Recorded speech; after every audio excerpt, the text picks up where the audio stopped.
Welcome everybody to the Cast from the Coast. My name is Adam Miles, and I'm joined as always by Josh Lambert and Tim Johnson.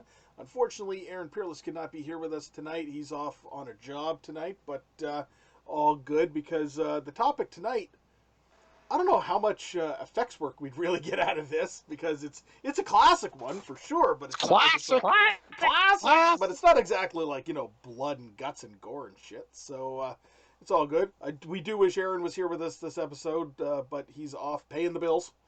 Got to make sure that we keep the lights on in the studio. So, Tim, what are we talking about tonight? We are in for a real treat of classic horror. All the way from 1931. We are talking about the Boris Karloff classic Frankenstein. Stay tuned.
Tim, give us the synopsis.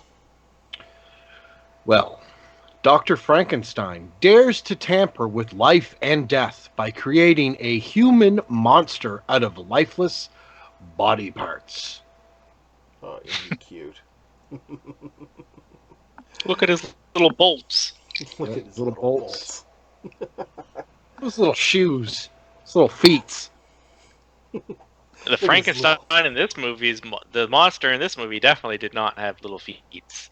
No, those were like size 15 shoes. Size 15 platform shoes, nonetheless. They were big suckers.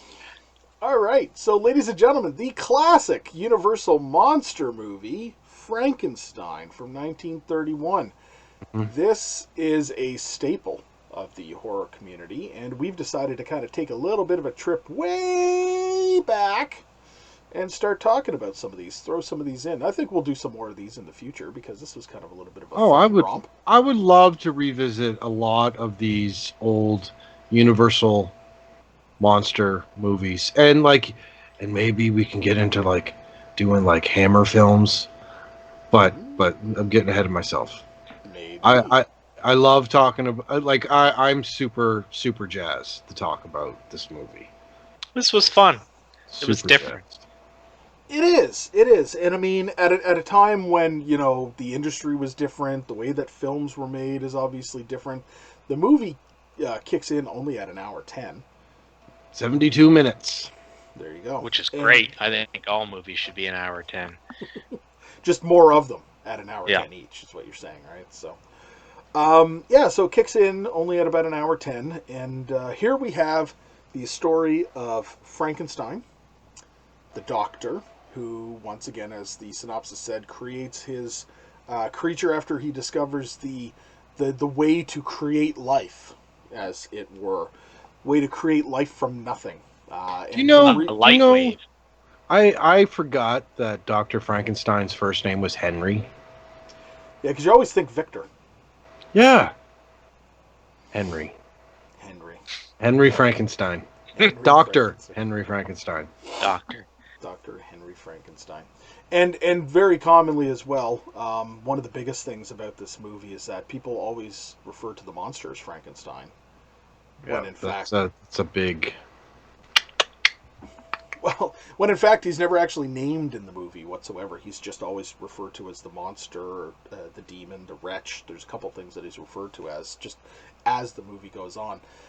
Even in the book, one of the most famous lines in the original book was, "I should be thy Adam," because he's talking about the fact that he's unnamed and who he should be. You're just shamelessly plugging your name. Your name. I love it. I should be thy As Adam. I'm drinking out of a Tim Hortons mug. Classic Tim. Now, we all know that he's technically not Frankenstein. He's the monster. Yep. But we do need to accept the fact that in pop culture, he's become Frankenstein. Absolutely. Yes. Like if you showed 100 people a picture of the monster, 90% of them are probably going to say that's Frankenstein. Yeah, absolutely. Especially as well, because if you look at the poster, like, Dr. Frankenstein's like this big on the poster, whereas the monster is like the whole poster. So when it says Frankenstein and it's like the monster staring at you, people kind of go, "Oh, Frankenstein," you know. I mean, that's why I call the decal on my car Frankie. You know what I mean? It's all, you know, just out of love for the situation. So, what are you even talking about right now? I just want to hear myself talk. Talking about her decals. Talking about my decals. Adam, kidding. I know. So we have Dr. Frankenstein, who figures out the method to create life, and he says in the movie to create life from nothing, due to the fact that it's all different bodies that he's pieced together. It's not one person that he's just brought back to life. He's actually created somebody to bring back. He says he found the light wave past ultraviolet, which is the first light wave which created life on Earth, he says. Yes, and it's in lightning. It's carried by lightning or something like this, he says. So that's his purpose in this movie that he wishes to do. He seals himself in a castle, and he has Igor, his assistant, who's helping him, and that is what they're doing. Igor's the real star. I loved watching him hobbling around. Yep. Interestingly enough, they gave him a cane in this one for most of the scenes, whereas you don't really see him hobbling with a cane in any other real version of this. He's always just kind of like hunched over, you know, hobbling. But in this meandering around and stuff, yeah. Yeah. Makes sense. He would definitely have a cane if he had, like, hunchback that bad. It's true. So, as the movie progresses, he creates the monster, brings life to the monster. We find more about the fact that Frankenstein is betrothed, or however you would like to say. He's to be married to this Lady Elizabeth. But he feels ultimately pain and regret for the creation of the creature, because it attacks and it can't be really tamed. And he's promised that it's going to be destroyed. And he goes off to live his life, and the monster gets loose and comes for him, and to destroy him and his life. But the monster is a very... what's the best way to put this? The monster is misunderstood in a lot of ways. Awesome. You see what I did there, folks? Yes. He's part of this group. He's very misunderstood. And, I mean, that comes out in his childlike ways as he's learning in the movie itself. It's more prominent in the book, and for anybody who's ever read the book versus seen the movie, the book is quite different. The movie's actually based on a screenplay based on the book that was actually for stage production. So you can kind of see it when you're watching the movie. It's very much so based in certain locations and places just for the sake of it, and it's a toned down version of the events. But the original book itself is more of a story. It's more of a story that kind of spans a couple of the movies. Like, it's got the tale of the Bride of Frankenstein. It's got Frankenstein's creature. And it has to do with, like, the death of Dr. Frankenstein, and basically he's freezing to death in the Arctic, telling the ship captain about the horrid shit that he's basically unleashed upon the Earth as Frankenstein's monster is hunting him down to kill him. It's funny you say that it's based off a screenplay for theater, because I thought that there was a couple of lines, like when Igor was up on the cliff and he's like, "I'm up here, I'm coming down," and then he jumps down. Like that's a stage line. That's self-description to tell the audience what's happening. It's very strange to see it in film, and when I saw it, I thought it was very weird. But that makes a lot of sense. Yeah, there's a few things like that. Yeah, so in this one, it's basically just the story itself of the creation of the monster, the regret of the creation, the monster getting loose, the monster showing a side that he's basically misunderstood. The infamous scene with the little girl. Tim's pop kind of shows that because it's got the flower. I love that. I think that's adorable. He's excitable. The little girl showing him that they're throwing flowers into the water and they're floating, and he gets so excited he throws the girl in to see if she's going to float, and she ultimately drowns and dies, and he's upset by that and he runs away, and that's when the mobs come after this. There's got to be somebody who just murdered this child, and Frankenstein appears and tells him it's got to be the monster itself, and they go hunting for him. It is a tragedy. This movie. It is for all intents and purposes. I find it's a typical tragic film. So. Yeah, no, I agree. I feel that, like, I mean, hey guys, let's sit down and watch a movie from 1931. Only because that's not the world we live in now in 2021. Like, sensibility of just life back then was completely different. But I feel that what this movie does is it taps into something that's very basic and like timeless, right? And I mean, you see this more in like modern day movies. Like, I mean, I'm not going to compare Jurassic Park to Frankenstein, but it's still the same kind of thing. Like, people messing with things that they shouldn't be messing with, and completely not showing that power respect. And Frankenstein's not a monster; he's a fucking victim. You know what I mean? Like, he didn't ask for this to happen to him, and he has no fucking sensibility really of what he's doing. And you summed it up good, Adam. Like, he was playing with the little girl and didn't understand. You know what I mean? Yeah.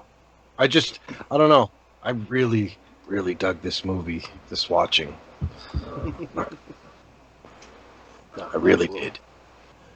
This was actually Josh's first time ever watching the movie. And Never seen it. Tim, you say this was your first time fully watching it yourself. Fully sitting down and watching the 72 minutes from start to finish. This was the first time. I've seen this movie in pieces many, many, many times. The only movie I own that was made around this time that I've watched multiple viewings was Dracula, Bela Lugosi's Dracula. And yeah, for some reason Frankenstein's just one of those ones that's always, I've seen it, I've seen clips on YouTube, I've watched clips on YouTube, but to actually watch the full thing, I've never sat down start to finish and watched it. Now, I've seen Mary Shelley's, Robert De Niro's Frankenstein many, many, many times. But this original one, I've never. Yeah, so similar to Tim, I've seen a lot of the important clips, and I've seen probably more of the film than I haven't seen at that point. But to see it all together at one continuous, it's a little different, I guess. Okay. Well, that just begs to question then what Josh has to say about the movie in his notes. Oh. My smooth first... Smooth, Adam. Sorry, Josh. I'm done. I'm sorry. Go ahead. My first viewing of Frankenstein took place March 28, 2021 at 6:28 p.m. I loved the intro to this film. I don't know if the version you guys saw had the little curtains drawn and the fellow was out giving his lines. Yep. Absolutely loved that introduction. Something I was talking to Adam a little bit. The copy that I watched was a bit of a fan project, so they added a full musical score to it. So I don't know if that changed the way I watched it. Some of the scenes which may have drug on longer for other people maybe didn't because there was music, and some of the scenes that were maybe more suspenseful because there wasn't music was less suspenseful for me because there was. So just take that in mind, I guess. My first note, other than that, was this is a very serious funeral. They've got like 10 clergymen. They've got all this religious stuff. Like they had the little bells and the lanterns. That's intense. At this point, I said, why did they dig up that body if they're just going to go after the guy on the hangman instead? And then I realized they're looking for the brain. I just wrote dancing skeleton. And then, I don't know if you guys saw this, but why the fuck did that woman cram a pencil in the guy's face when he turns around to her? Did you see that? They're all, like, in the university hall. They're all chuckling and laughing at the dancing skeleton, and this guy's, like, turns behind him to tell her, did you see the dancing skeleton? And she grabs a pencil and she, like, almost jabs him in the eye hole. I can honestly say I don't think I clued into that. Oh, you gotta rewatch that scene. It's like a second and you miss it. But she just got this pencil and she's like waving it in his face. Oh shit, he broke the normal brain. Now the monster is gonna have an abnormal brain. Did you notice he took the lid off when he went to go steal the brain? It's in a jar and he took the lid off. And then he's like hobbling around with this jar with the lid off and there's like formaldehyde or whatever slipping all over the place. I reckon it's because they probably had multiple jars but only one lid. And they knew he had to break it. It's like, don't fucking break the lid. We got a replacement jar in case you fuck this scene up, but don't break the lid. Really cool electric effects. I always loved those like static orbs that you touch and your hair goes up. I thought those were really cool. Who the hell is at the door? He's in this like castle in the middle of the night, in the middle of nowhere. I'm pretty sure he's there because he doesn't want people knocking on his door all the time. Henry Frankenstein. Never knew his first name. Sit down, please. Sit down. At least he's got manners. He kept a heart beating for 3 weeks. Why is that not something that they are impressed about? They're talking about like bringing things back to life, and Frankenstein just like casually drops that he had this beating heart for 3 weeks. It's like that's pretty impressive. The classic line, "It's alive." Nothing the Burgermeister can have to say can be of any importance. Quote. The Burgermeister. Oh shit, he found out about the brain. Igor's gonna get his ass beat when he finds out. 31 minutes in, and we get to meet Frankenstein's monster. I said he's got a serious Michael Jackson lean. If you look at the whole time, he's like straight up leaning, but his feet are on the floor the whole time. Why are they taunting him with fire? Also, 2 men wrangled him down. I always thought of Frankenstein's monster as being like the super strong beast, like the strength of 10 men. Maybe that's just my misconception. That's how they eventually portrayed the character in very many other movies, like, you know, the Van Helsing movie and all that kind of shit, right? Okay. That's not CG effects. That's how you did film back then. This actor is literally waving fire in the other actor's face. And then there is fire lit on the ground that the actor is rolling on. That's insane. Yep. Hazard pay. Yeah. You'd think he would have some peace and quiet at this old abandoned windmill. But he's got people knocking on his door like crazy. I said, oh snap, he just killed the doc. I said, oh, the little girl. I know this doesn't end well. Doesn't he drown her or throw her in the lake or something? So that's one of the things I knew about this film, and as soon as I saw the girl, I was anticipating it, because I knew Frankenstein like drowns her or throws her in the lake. Or I wrote, lol, that was so lame. Funny to think a scene that was so gruesome at one point and offensive that I had heard about it, and it's literally just Frankenstein picks her up and he goes, ho ho ho, and chucks her into the lake. We see the famous mob forming with their pitchforks and flames. I said, again, crazy to think how the fight with Frankenstein and the monster on the cliff. Frankenstein straight up has him laying on a burning torch and scrambles not to light his pants on fire. Liar, And that's liar. the take they used. Burn that puppy down, and then the final note is just, it's a universal picture. Those are my notes. Nothing very critical. It's a very fun film to sit down and watch. I enjoyed it. Nice. All right. So with Aaron not here, let's kind of roundtable it a little bit about the effects work in this, because, like we were saying, like there's not an extreme amount of effects work except for Frankenstein's monster itself and just the creation of the monster. So obviously, you know, Karloff is a big bastard of a guy to begin with, right?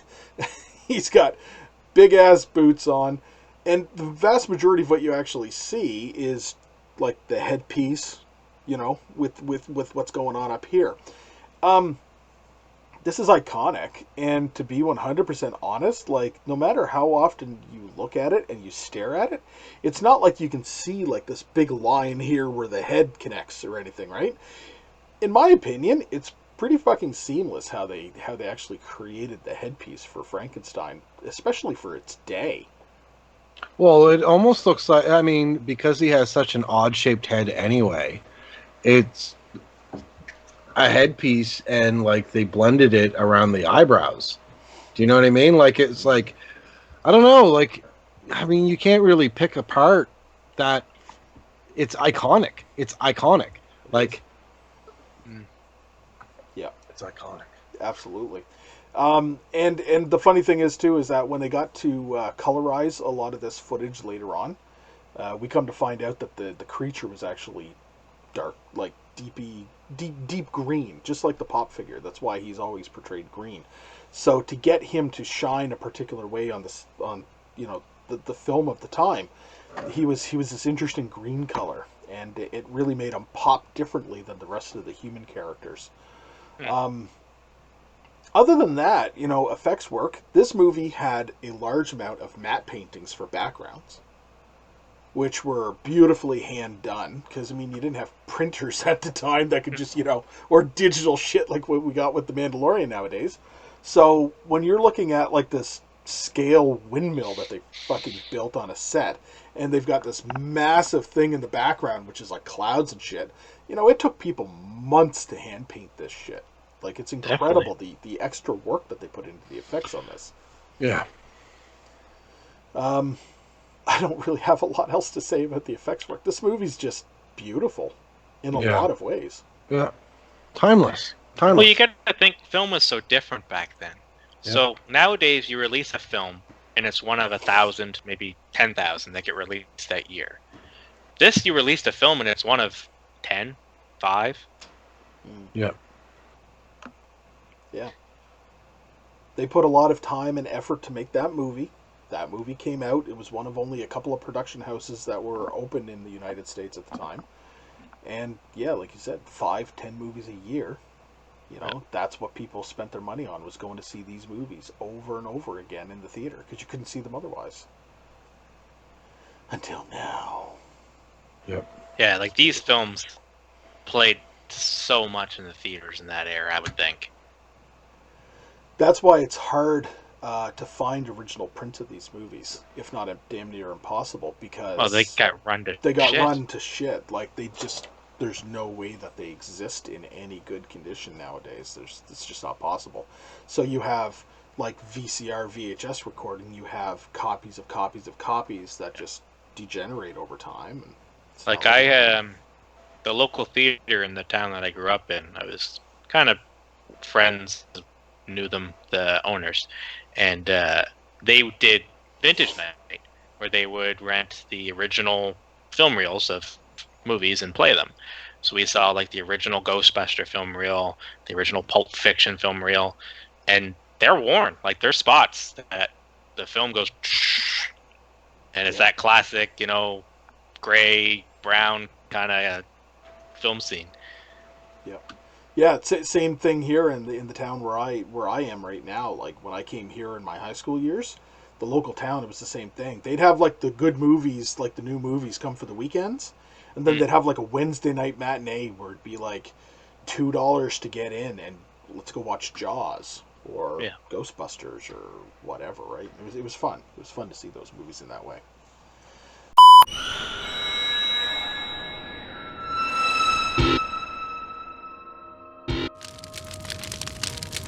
Hey guys, I'm Felissa Rose, Angela from Sleepaway Camp, and you're listening to They Cast from the Coast. Yeah!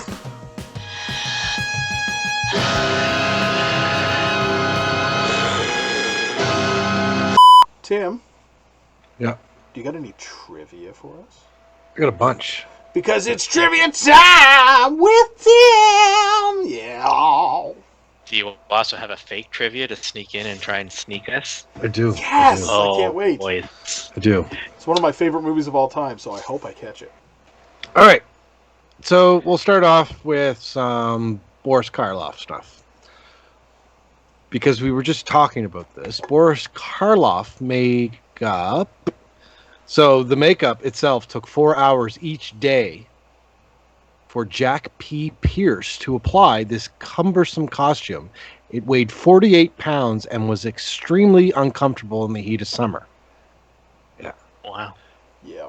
Boris Karoff, being the gifted actor that he was, insisted on being referred to as the monster while on set, talking to people with grunts and moans while he was in makeup. Boris Karloff often referred to the Frankenstein monster as the dear old boy. Bela Lugosi inadvertently paved the way for Boris Karloff's fame. If Lugosi hadn't turned down the role of the monster to begin with, Karloff might have forever remained relinquished to obscure villain bit parts, as he's been confined to doing 10 years since arriving in Hollywood. Jeez, can you imagine a Bela Lugosi fucking Frankenstein? Like, that man would have been in, like... Everything. Yeah. What else do I got? I got a bunch. A microphone was placed in the coffin used in the funeral scene to amplify the sound of the grave dirt hitting the lid.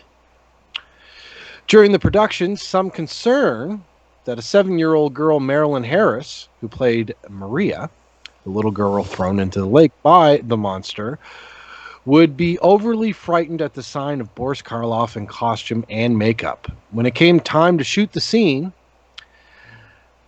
the cast was assembled to travel to the location. Marilyn ran from her car directly up to Karloff, who was in full makeup and costume, took his hand and asked, "May I drive with you?" Delighted. In the typical Karloff fashion, he responded, "Would you, darling?" And then she rode to the location with the monster. That's adorable. That's beautiful. I made it up. No, I'm kidding. I didn't. I'm sure I've heard that before. No. A 20-minute test reel starring Bela Lugosi as the monster and directed by Robert Florley was filmed on Dracula 1931 sets. This footage has not been seen since 1931 and is now considered lost. Only a poster featuring the vague likeness of Bela Lugosi as the 30-feet Colossus remains. The monster makeup designed by Jack P. Pierce is under copyright to Universal through the year 2026. The license by Universal Studios Licensing Incorporated. Damn. According to the TLC program, The Hunt for the Amazing Treasures, a unique 6-sheet poster of the film showing Karloff as the monster menacing Mae Clark is worth at least $600,000.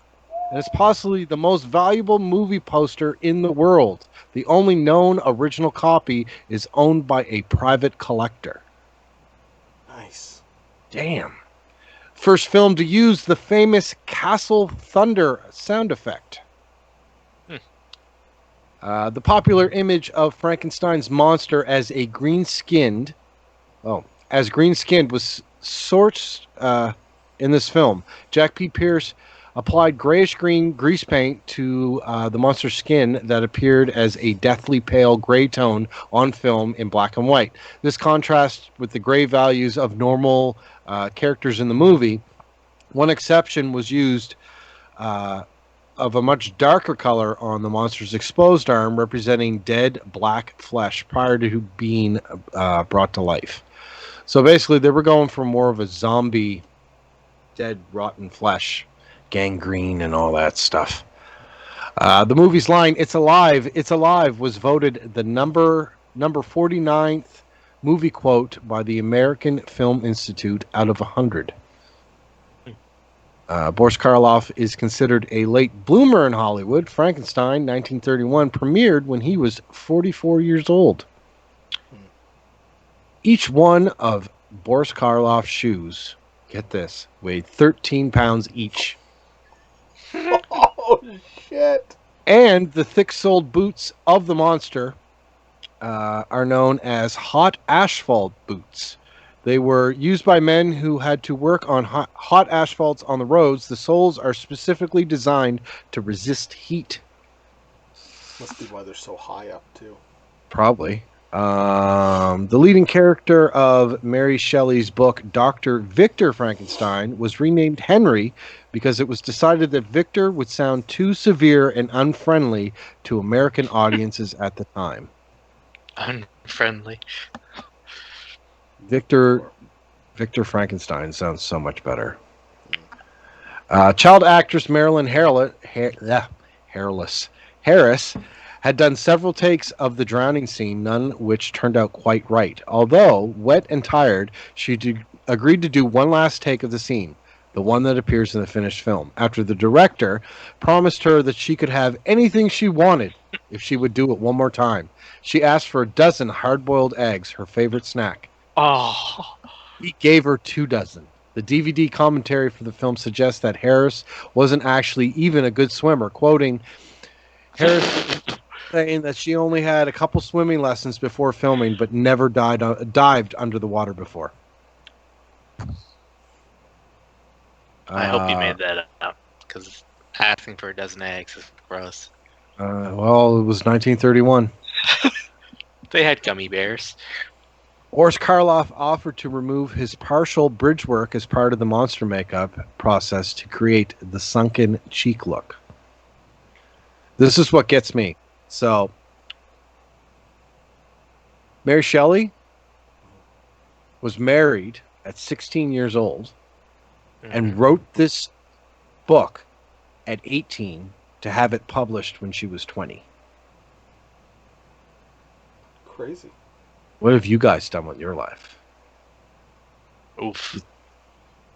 Me included. I met these really cool guys, and we do a podcast. So we might not have to. I don't like. Technically, this isn't a horror movie, since the term horror as a film wasn't used until 1934. This is an origin of horror. Oh, absolutely. Mary Shelley, I was reading earlier, she doesn't even refer to this as a horror movie and doesn't like it being lumped in with like Dracula and stuff because she considers it more of a science fiction. Sweet. One last one. I got 2, but this one's good because I'm a big fan. Johnny Cash's favorite film. Yes. Yep. And let's give one that gives away an important plot point. Yeah. Yeah. Yeah. I got 2 of them. Okay, so a common mistake that people assume that the creature has bolts in its neck. They're actually electrodes. And we don't fully see the monster until 24 minutes into the film. 31. I kept track, bucko. No, That that is wasn't wrong. Well, I guess it is then. But that's how I'm going to end it. All right, so you're saying, Josh, that the 24 minutes in is his fake? I don't think it's his fake. No, I think it's that not. it's It's incorrectly legit. posted It's- on IMDb. It's Okay. I legit. think the fake is either the Bela Lugosi monster story or him being requested to be called the monster and grunting at people.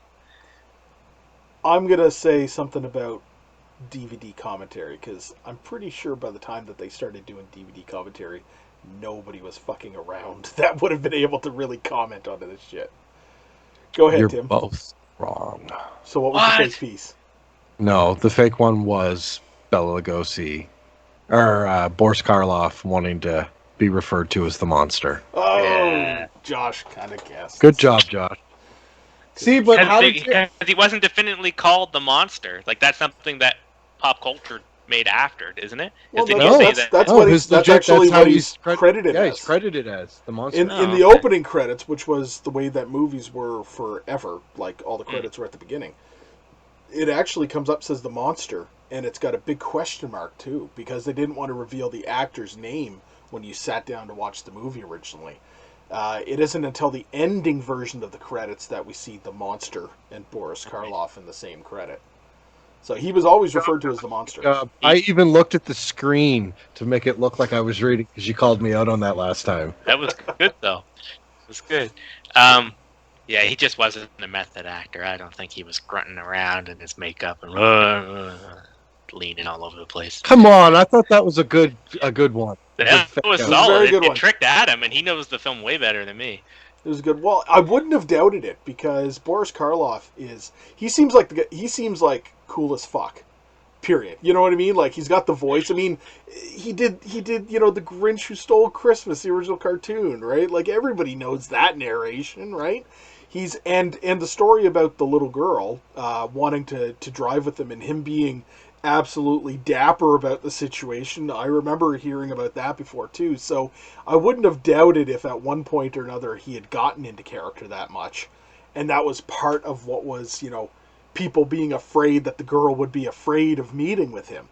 You know what I mean? So that's kind of where it played into my head, right? So, but good job, Tim, because that was trivia time with Tim. That was a fun trivia time. I like that.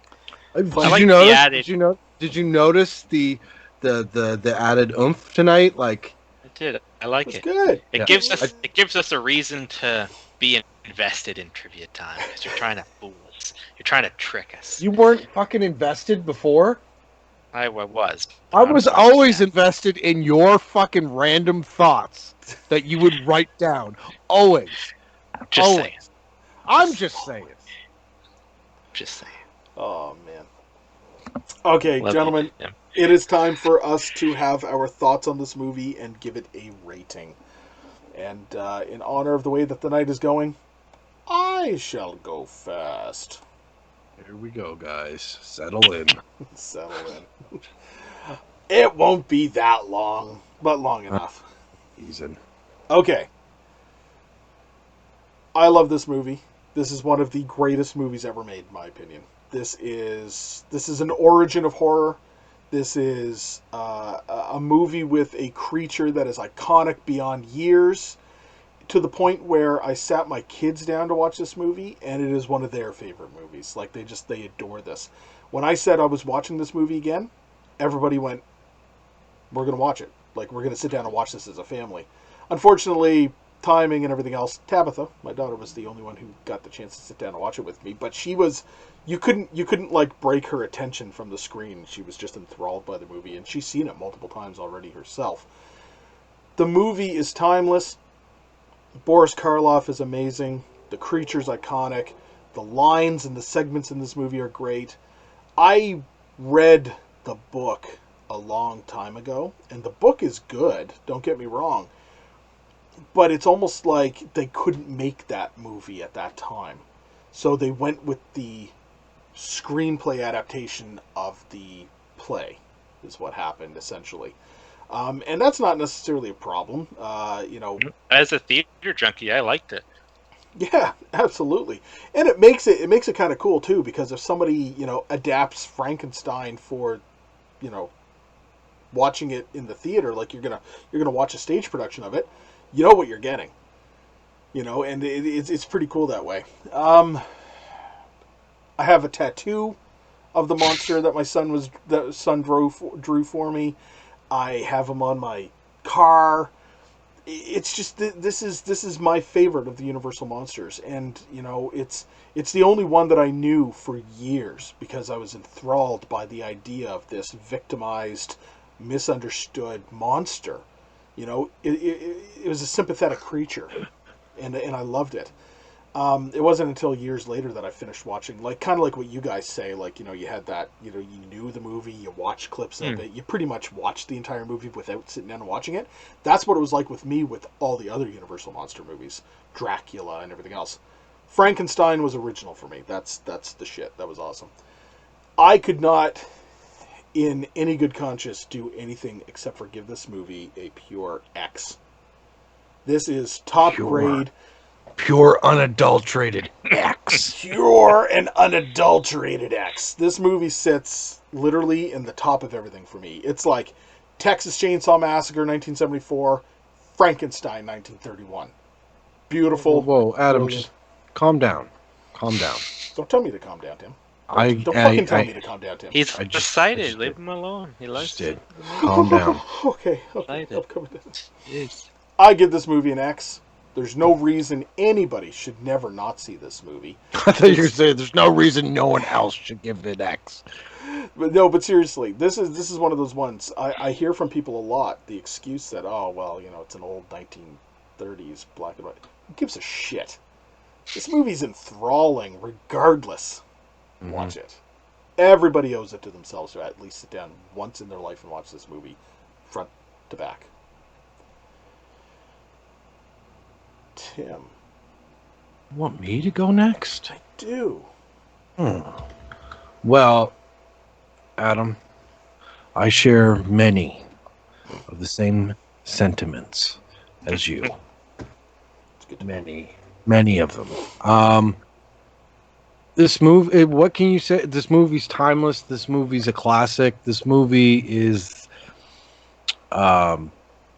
very much a time capsule back into 1931 sensibilities and just how they made movies back then. This movie had a lot of heart, and I would agree it is a near perfect movie. The version that I watched was the same as Josh, that had the added music to it. Really? Now, I've seen many of the clips. They don't. It's just the dialogue. But I think one of the things is this might be an extra trivia time with Tim, but I'm pretty sure when they showed movies back in the day, they'd have a live band playing. Silent movies. No, but like even with this type of movie, I remember reading somewhere that that's what they did. In the Sometimes 30s? they did. Yeah, they had like a live. That's why a lot of the movies that were made then didn't really have, soundtracks, I guess. I read the book when I was in school. I do think the book is a little bit better than the movie, but that's not shitting on the movie at all. This movie's brilliant. I really enjoyed it. I ended up wanting more, and then realized that there's a shit ton of Frankenstein sequels with fucking Boris Karloff. So, okay, cool. I'm also going to give this an X. It's the start of what we're into. You know what I mean? Yeah. Nicely said. X. Nicely said. Josh? I had a lot of fun with this one. It's not a normal watch. It's kind of a time capsule. So you watch this and you try and put yourself into the 30s, say in a theater with your popcorn, and you're watching this on the big screen. It's kind of surreal to think that this is where the origins of horror is. This is our are the monster that's become so ingrained in pop culture. Whenever I see a Frankenstein creature, I think Lurch from the Addams Family. I think Frankenberry. I think like the classic green Frankenstein's monster that you see all over the place.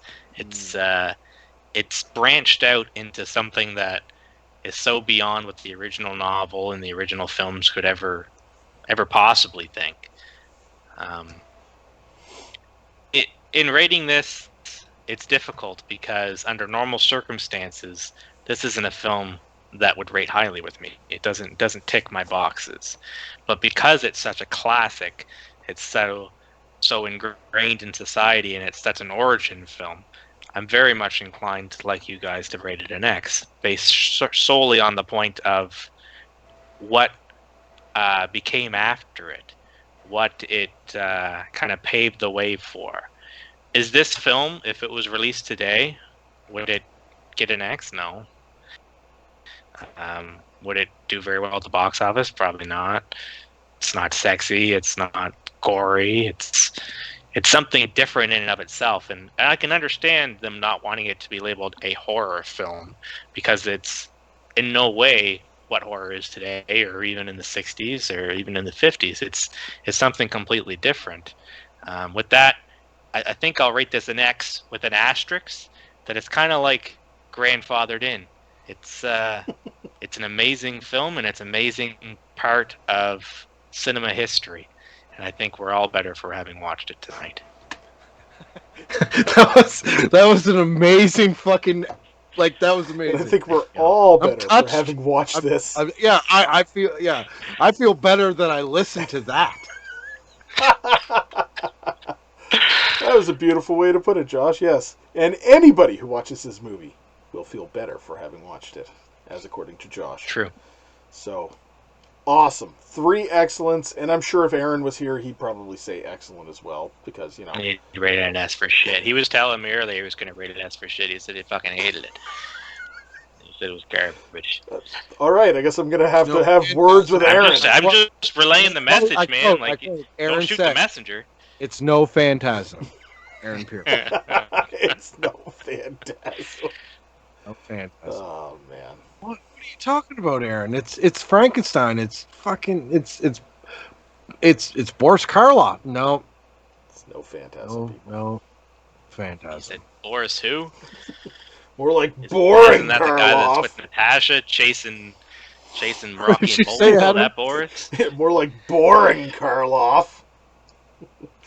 That's what I picture somebody would say, but, you know, if they were trying. Yes. But, no, we can't do that. Excellent discussion tonight, gentlemen. This has been great, revisiting one of the utmost classic in cinema, let alone horror. We do more. What? We do more of them. We can. We'll do some more of them here in the near future with some of our upcoming episodes. How's that sound?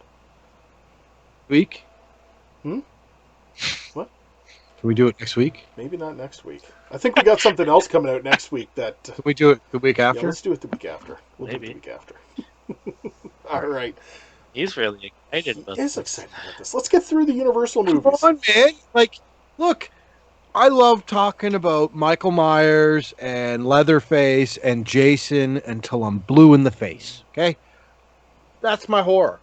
But talking about something like this is just, it's old as dirt, but it's new to us because we've never talked about it before. It's uncharted territory.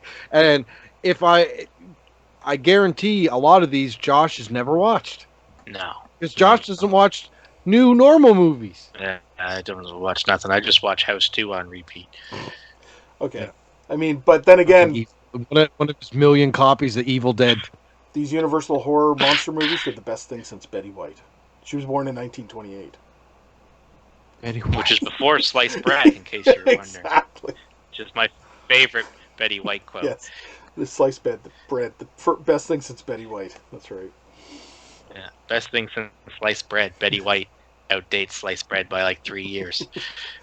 Excellent. Thank you very much, everybody, for joining us tonight on this amazing episode of They Cast from the Coast.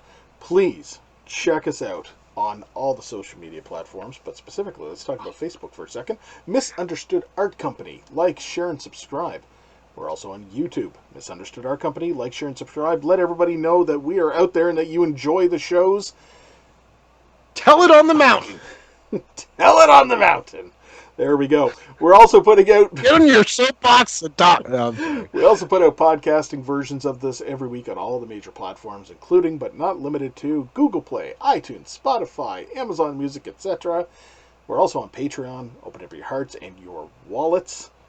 And, get Tim some of that caffeine rush that he so deserves for doing these shows. I don't think I need any more tonight, but next time. Next time. And until next time, Josh. It's alive! Nicely done. Tim. Stay safe. Stay spooky. Everybody. Out there. Everyone. Until next time, keep it creepy, folks. Good night.